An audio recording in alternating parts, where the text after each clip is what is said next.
Hai toată lumea, tap, tap, tap, tap, tap, tap. Dați toată lumea și voi. Dacă nu dați, de ce să vă... Vreau să vă spun.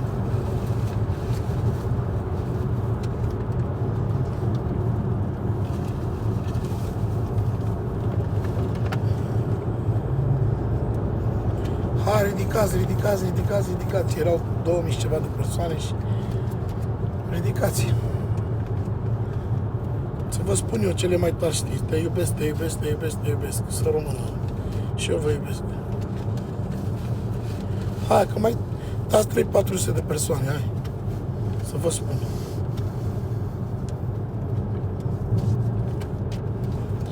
Apăsați și voi toată lumea în momentul ăsta. Distribuiri. Cum să dăm ca să crească mai mult? Ce-am tapuri. Distribuiri, tapuri și distribuiri. Să se blocheze telefonul ăsta, da?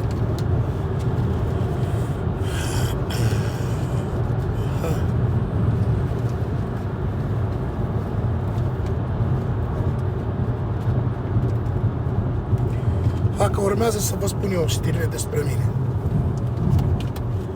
Astea adevărate, ce e cu mine în ziua de azi. Da? În 2 minute vă spun tot.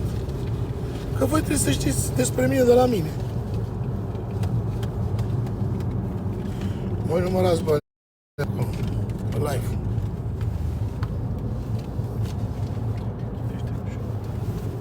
Ce? Te închid. Ce, mă? Ce întrebare, mă?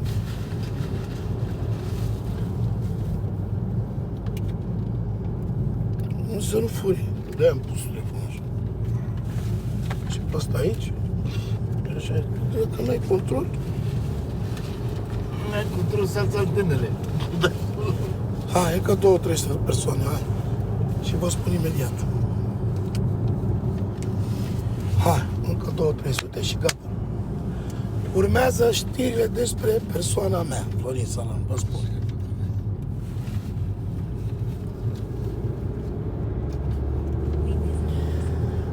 Bravo, băi, Ionuț.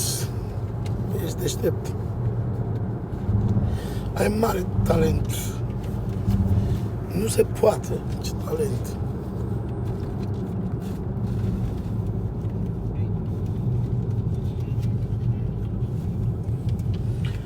Hai că mai puțin, hai peste 2000. Hai mă să vă spun eu, uite, momentul ăsta filmați, da? Știri cu adevărat despre persoana mea, Florin Salam. Pentru cei care mă respectă, am următoarele știri. Pentru cei care mă iubesc, am următoarele știri despre mine. Pentru cei care mă dușmănesc, am următoarele știri cu adevărat despre mine.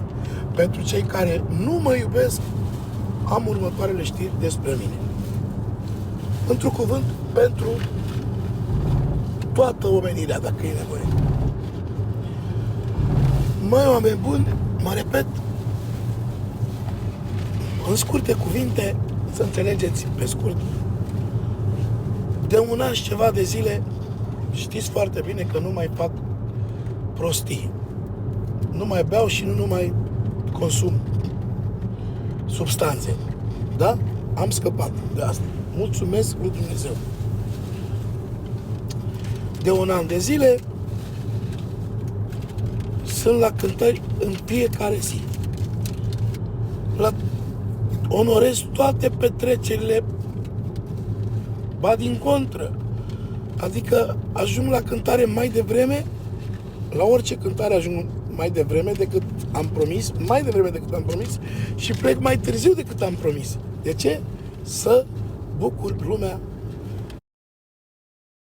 Cam... Nu mai mă sunați, mă, acum. Nu vreau să mă sune nimeni acum. Da? Sunteți aici? Da. Așa, să rămână. Manele, te pup. Te pup și trebuie să vorbim după aceea, Manele. Neapărat trebuie să vorbim cu piesele care trebuie. Deci, revenim. Așa. Deci, am ieșit din prăpastie. Cum? Nu mai consum substanțe și nu mai beau. Da? După aceea, onorez toate petrecerile fac mai mult decât am promis pentru oameni. Până aici ați înțeles, da? Mai departe. Mai departe îmi văd de familia mea și de copiii mei. Extraordinar. Extraordinar de mult. Și e ceva normal. Este ceva normal să ai grijă de familia ta și de copiii tăi. Chiar dacă sunt plecat la cântări, țin legătura mereu, îmi sunt copiii, îmi sunt nevasta, știu de ei, să fie toată lumea în regulă, ca eu să stau liniștit, știindu-mi familia bine. Da? Până aici ați auzit, da? Mai departe. Caut să nu mai stau în preajma oamenilor răi, care de-a lungul anilor pot să fac un calcul între fel și fel de persoane. Unele persoane sunt într-un fel, unele persoane sunt în alt fel și poți să-ți alegi, că ai libera alegere, da? Ok, te duci unde îți place sau nu te duci unde nu-ți place.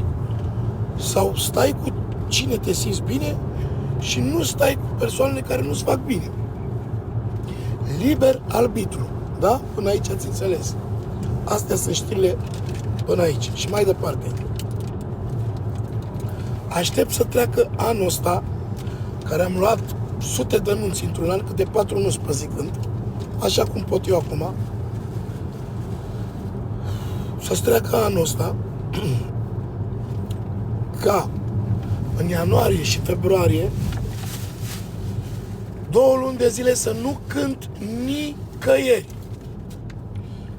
Merg la tratament pentru voce, că n-am avut timp în 25-30 de ani. Dacă vrei, Mariane, vrei să cobor să iei? Dar nu mai, dacă mă ne vede nebuna aia. Sau a închis ăștia aici. Ha? Tot aia, mă, două slobode. Da? Tot nebuna aia? Păi da. Aia vă bagă ceva mâncare. Dă-o, da, hai să plecăm de aici. Da. Deci, unde rămăsesem? Tratamentul. Termin anul ăsta de cântare, așa cum pot și eu, pentru că oamenii și-au dorit așa, indiferent cum sunt eu acum. N-am fost pregătit, trebuia să fac un tratament. Da? Eu de 25 de ani de zile, toți colegii mei să fie sănătoși și ei și copiilor, s-au operat pe la voci, pe la alea, eu n-am nicio de asta. Toți care știți voi. Eu nu mă operez, o să fac doar un tratament care nu l-am făcut. Dar când? Din ianuarie și februarie anul 2027, pentru că n-am voie să mai vorbesc 2 luni de zile. Nici în șoaptă, da? Deci până aici v-am zis? Da. Ce să vă mai spun? Că îmi văd de treaba mea, că sunt un om cu picioarele pe pământ, că îmi văd de copiii mei, mulțumesc lui Dumnezeu. Ce să vă mai spun, mă? Că e sănătos. Că sunt sănătos, pe paia și mâine șterg pe Dumnezeu, sunt sănătos. M-am îngreșat puțin că, na, dacă n-am mai făcut prostii și mulțumesc în toată lui Dumnezeu. Și aia am mai dat-o și eu mâncare, lasă, mănânc și eu bine, alele mele, toate mâncărurile, tăiem oi, porci, sacrificăm, alea, toate bunătățile, mâncăm și noi bine. Va veni timpul să slăbesc, va veni timpul să-mi fac părul, să-mi fac toate cele, etc. Tu știi și pe asta, astea sunt știri adevărate. Dar abia aștept să-mi pun păr. Mergi, Mariane? Ha? Te fac negru de ăla te fac. Mulo. Nu mulo. Mariane. În sfârșit, ce? Hai să vă mai zic știri, da? Să rămână manele, vă iubesc. Ce să vă mai zic, mă, că merge cel mai bine acum să moară mama dacă va și zice, dar nu va zice, să nu fie iarăși unii cu ochii pe mine. Sau nu știu, să mă despăt puternic rău de tot. Ce? Da, ușor prioritate aici. Aha. Ușor să nu... Ușor, da? Ușor așa. Mergi frumos. N-ai. Dar dracu ești la filmul pe ăsta. Poate te-ar prieteni proaspăt. Ia dreptate ei. Da. E dreptul Așa, lor, vă descurc extraordinar de bine. Dacă mă iubiți, bucurați-vă. Dacă nu mă iubiți, stați cu minți. Nu vă ofticați. Ce să zic? Într-o lună de zile cât fac 10 soliști cu instrumentiști, cu tot în 7 ani. Asta îmi trebuie mie o lună. Într-o lună eu mă descurc cât 10 soliști cu formație, cu tot în 7 ani. Într-o lună. Vă interesează treaba asta? Dacă vreți, vă zic. Într-o lună mă descurc cât 10 soliști cunoscuți. Și ăia din America, nu America, nu. De ăștia din România.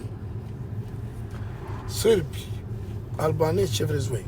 Dar de ăștia balcanici. Cât să descurcă 10 soliști cu formație, cu tot, cu stație, cu șoferi. Cu tot.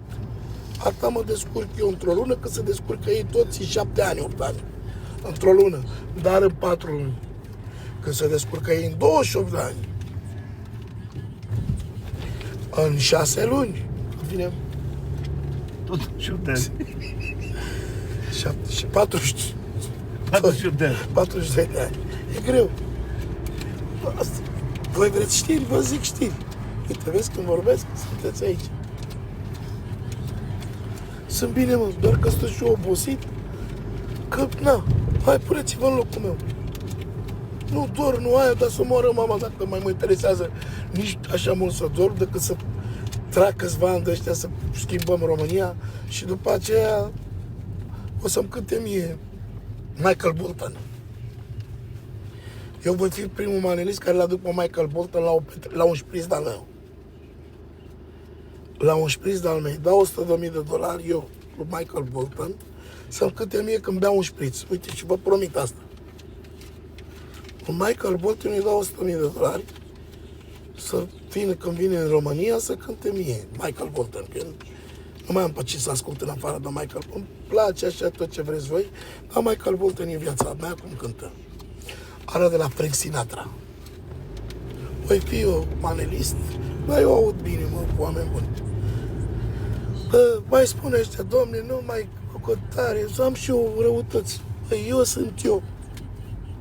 Dacă vreți să știți despre mine, eu sunt eu. Că am fost și bun, am fost și rău, am fost și în formă, am fost și în neformă. Dar eu am inventat tot ce vedeți voi. De la mine știți toate. Vă pare rău? Asta e. Chiar dacă zic eu că nu, adevărul e da. Dacă tac din gură și nu mai zic nimic, adevărul știți oricum. Stați cu minți. Vedeți-vă de treaba voastră. Stați cu minți. Nu mai spuneți că... Ce au zis, mă? Că sunt în spital. Că ți-a făcut la o cântare, cum a zis Cos cu gâtul. Că m-a tăiat? Auzi. Eu mă feream să nu răcesc pentru că e perioada asta și plecasem de acolo, de la unde am fost nași și am venit să cânt la niște țigani. Să vă dați seama, mi-am lăsat nășia și am venit. Bă, Florin, te pup, tată. Florine, îți mulțumesc. Îți mulțumesc din suflet, Florin, Florin. Tivadar, cred că e. Da, vă pupă toți. Așa că nu vă mai faceți griji.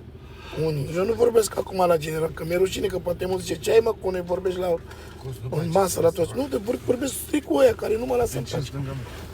Și atunci, dacă tot vreți știri despre mine, ăsta e adevărul. Cânt în fiecare zi, ajung la familia mea, nu mai cheltui banii aiurea, strâng toți banii, frumos, ce n-am făcut în 30 de ani, 35 de ani, pot să fac în 2 ani, ca să știți. Și acum sunt și ambițios. Am devenit și chitros, ce crezi? Chitros, rău de tot. Ca așa sunt ăștia când vor să facă cei mai mulți bani, ca ăștia, cum le spun, mă, la aia, ăia bogați, mă, cum le spui, la aia, Evrei. Nu mă? Da. Evrei. Am devenit, am o perioadă de evreu la ora asta. Chipzuit. Nu mai plec, nu-mi place să zic așa, nu mai pleacă niciun ban fără adresă. Să mă ierte nevastea mea că vorbesc, nu mai beau, nu mai mă duc la curve. Stop! S-au nenorocit curvele de când nu mai beau. Faliment toate, au plecat pe la ruși. Ia vezi mă ce e aici.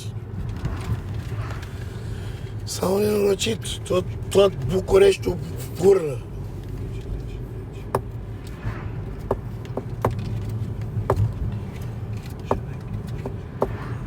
Sunteți nebuni? Cam atâta. Mai vreți știri de la mine? Vă spun. Eu rămân tăticul la tot ce știți voi, indiferent. Puteți să vorbiți voi, mă doare undeva. Eu sunt. Vorbesc pe partea asta de oameni care o țin lângă cu mine. N-am nimic cu oamenii normal. Să rămân la lor. Dar trebuie să-mi zic și eu vorba dacă tot îmi da știri de-astea. N-aveți cum să faceți. Dacă mă mut în Africa, tot eu rămân. Aia, nu e laudă, nu e nimic, e doar adevăr. Din păcate pentru voi, e doar adevăr.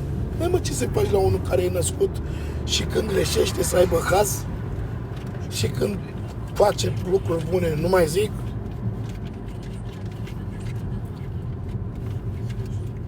Păi, e greu. Să rămână. Florin, mersi. Mamă, câte cadouri am primit. Jale. Vă pup. Astea sunt știrile despre mine. La ora asta sunt cel mai punctual artist în țara românească. Muncesc așa cum pot și eu. Mă duc de vreme, seara, cu toare. Nu?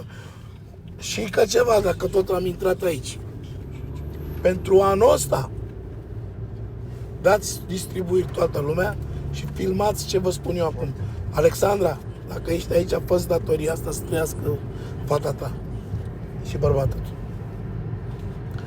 Pentru anul ăsta, vă roagă Florin Salam din toată inima să nu mai apelați la mine nimeni, că nu mai e timp. Dacă veniți cel puțin de sănătate, domnul Marian. Veniți cel puțin pentru 2027 și vedem cum găsim. Pentru anul ăsta, nu mai apelați, frații mei, că o să-mi închid și telefonul, nu să mai intru nici aici. Dacă văd că mai apelați pentru anul ăsta, cu mii de scuze, vă spun și cu rușine, o să-mi închid și telefonul și să închid și astea și nu mai ne vedem. Decât așa, pe stradă, fără telefoane, nu mai ne auzim. Poate mă vedeți la nunți, la spectacole și cine vine cu nunți și cu astea, nu mai avem cum. Stop! Stop, pe bun! Că nu mai am unde să pun. Dacă am 4 nunți pe zi până pe Revelion, unde mai pun 6 nunți? Mai vin 2 nunți? Unde le mai pun? Că nu mai ajungem.